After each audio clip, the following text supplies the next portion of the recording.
কি ঘটক দিদি যে, বসো বসো।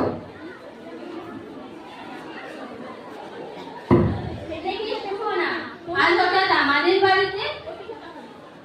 তা জেঠিমা ভালো আছো তো? তোমার জন্য একটা ভালো খবর আছে।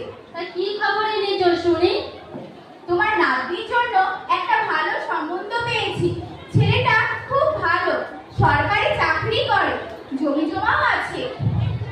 তা তো ভালো খবর। তা কোথায় পেলে এমন ছেলে? সেই সম্পর্কে আমার ভাই গো হয়। তা তোমার সে খুব ভালো ছেলে, তোমার নাতনি অবশ্যই পছন্দ হবে। তা নাতনির পছন্দ কি এসে যায়?